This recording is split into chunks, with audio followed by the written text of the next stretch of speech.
Students, today we will be solving a simple problem in net present value method. Net present value method, that is NPV. Okay, so all of us know that NPV technique is a very important technique of capital budgeting, and it is advanced technique of capital budgeting. And in this slide you can see that there is a numerical which I have posted. You can see the numerical. In the numerical, it is being said that the initial investment of the project is rupees 10,000 rupees, and the required rate of return is 10%. Evaluate the project using NPV approach. So they have given us two things. In the starting, they have given us the initial investment. So I will be writing here initial investment is equal to 10,000 rupees, and required rate of return, that is R, I can mention it, is equal to 10%. And the cash inflows are given. So these are the future benefits which are expected from the project. You can see the life of the project is 6 years, and the cash inflows are, you can see the various cash inflows. They are varying cash inflows which are given. So you have to calculate NPV for this project. So as I have told you that in this project you are going to consider the required rate of return of 10%. So we have to make in this numerical, we have to multiply the cash inflows with the required rate of return, the required rate of return for 10%.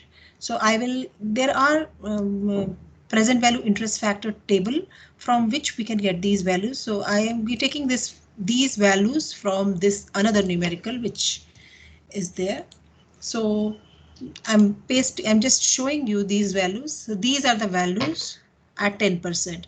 So for first year, and this is for second year, and these are the values which are the standard values for 10%. You have to take these values and you have to paste it here and multiply with the cash inflows. So I am pasting it here, and then we will get, so these were the cash flows. This was the present value interest factor for 10%. So I will get now present value for cash flows. So present value of cash flows, you can get it by multiplying column C and column D. So I mentioned here C into D. So when we multiply this, we get this value as 909. Then other values also you can say, you can calculate. Okay, so I have filled these values. So this value will be 2000 into 0.826. So now here I have filled the formula, so I can copy these cells. We got the present value of cash flows, and the formula of NPV is the sum of present value of cash inflows minus the present value of cash outflows. So NPV is equal to, all of you know this formula, sum of PVCF, that is present value of cash, I will write it inflows. Okay, so we make it very clear, minus initial investment.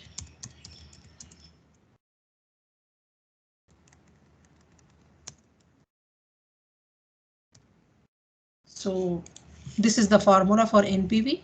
The present value of cash inflows are there. Now you have to find out the sum of these values. I am writing it. I have taken out the sum.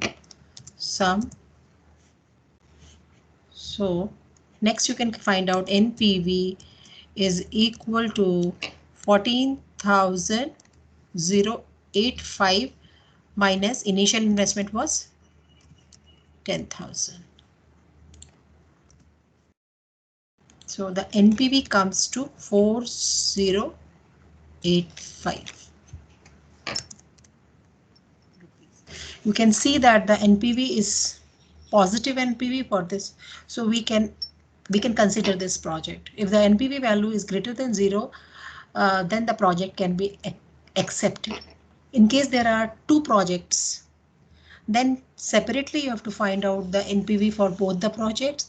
The project which is giving you the higher NPV will be accepted.